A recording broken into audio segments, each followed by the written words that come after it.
Hello friends, greetings of the day. नमस्ते friends. मेरा ये वीडियो प्रीपोजिशन पर बेस्ड है और मैं पहले आपको ये बता दूं कि प्रीपोजिशन जो है वो एक ऐसे शब्द को कहते हैं जो किसी नाउन या प्रोनाउन के साथ प्रयुक्त होकर के उस नाउन या प्रोनाउन का किसी दूसरे शब्द के साथ संबंध बताता है। Means a preposition is a word placed before a noun or a pronoun to show in what relations the person or thing denoted by it stands in regard to something else। ये जो word preposition है इसका already मतलब ये होता है which is placed before, जिसको पहले से निर्धारित किया गया हो, जिसका स्थान पहले से निश्चित किया गया हो, that is preposition। pre means before, position means place। Remember, जो हमारे प्रीपोजिशन है, द प्रीपोजिशंस ज्वाइंस, ये किसको जोड़ता है? प्रीपोजिशन ज्वाइन करता है noun to another noun. Preposition joins, first मैंने कहा नाउन टू अनदर नाउन, एक नाउन को दूसरे नाउन से जोड़ने में हेल्प करता है। फॉर एग्जाम्पल, जैसे मैंने कहा कि there is a cow in the field, तो इसमें इन शब्द है वो प्रीपोजिशन है और यहाँ पर काउ और फील्ड ये नाउन है, इन दोनों को आपस में जोड़ने का काम करता है। नेक्स्ट, यदि हम बात करें कि प्रीपोजिशन जो है वो ज्वाइन करता है एक नाउन को एक एडजेक्टिव से। It joins, it means preposition joins a noun to an adjective. For example, Ramesh is fond of coffee. यहाँ पर अफ शब्द जो है ये फॉन्ड और कॉफी को आपस में जोड़ने का काम कर रहा है। इसके बाद नेक्स्ट हम बात करते हैं कि प्रीपोजिशन जो है वो किसको ज्वाइन करने में हेल्प करता है। थर्ड नंबर पर प्रीपोजिशन, द प्रीपोजिशंस ज्वाइन किसको ज्वाइन करता है? It joins a noun to a verb. तो मैंने तीन चीजें आपको बताई। पहला मैंने बताया नाउन टू अनदर नाउन, दूसरा मैंने बताया नाउन टू एन एडजेक्टिव, और तीसरा मैंने आपको बताया noun to a verb. Verb का एग्जांपल लेते हैं, he fell off the chair. यहाँ पर वो डबल एफ ऑफ प्रीपोजिशन है जो फेल और चेयर इसके बीच में रिलेशन बताने का काम कर रहा है। फंक्शंस के आधार पर यदि हम प्रीपोजिशन के बारे में बात करें तो बहुत सी बुक्स में इसको जैसे एक्सप्लेन किया गया है, इसको 4 डिफरेंट क्लासेस में एक्सप्लेन किया जाता है। Number 1 that is simple preposition, and second one is that compound preposition, third one is phrase preposition, and fourth one is that participle preposition।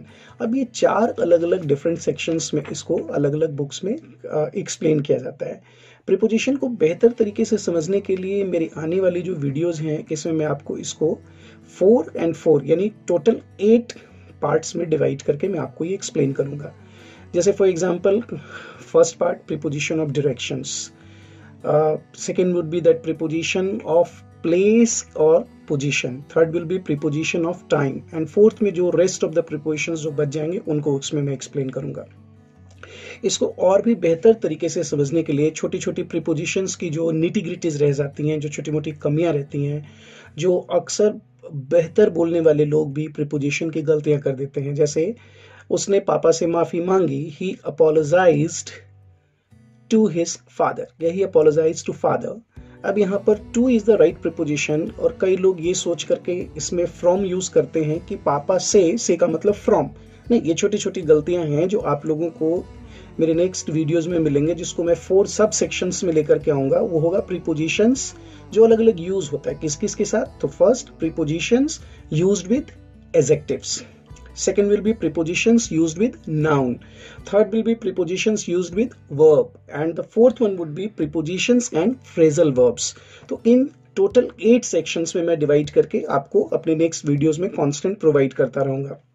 आज के इस वीडियो में मैंने छोटे छोटे वर्ड्स ऐसे पिक किए प्रीपोजिशंस के साथ जो अक्सर हम गलतियां करते हैं और स्टूडेंट कहीं ना कहीं मिस्टेक इसको करते रहते हैं। फॉर एग्जाम्पल, जैसे किसी चीज को जब हम फेंकने की बात करते हैं तो थ्रो यानी फेंकना, यदि हम फेंकने के बारे में बात करें तो कोई चीज आप फेंक रहे हैं तो फेंकते समय आप इस चीज का ध्यान रखिएगा कि 2 तरीके से इस्तेमाल करते हैं, throw something at somebody and throw something to somebody.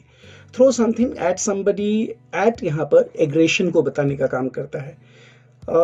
Aggression in the sense की क्रोध में, गुस्से में, जैसे ही throw the ball at me, या आपको ऑर्डर दिया गया, जैसे एग्जाम्पल के तौर पर कहा गया stop throwing stones at the cars, यानी यहाँ पर आप मना कर रहे हैं और यहाँ पर एट एग्रेशन को शो कर रहा है।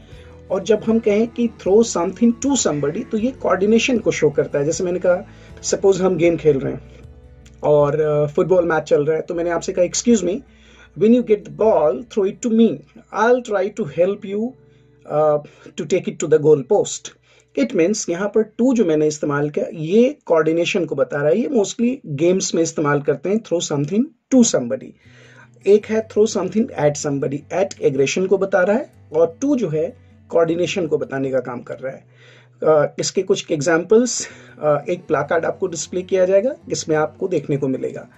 नेक्स्ट जो सेक्शन है मेरा सेकेंड पार्ट इसका जो प्रीपोजिशन का, next video that is part 2, this will be the part 1, next will be in part 2. I'll be explaining some other words, so kindly have a glance at that part 2. Thank you, bye bye and take care.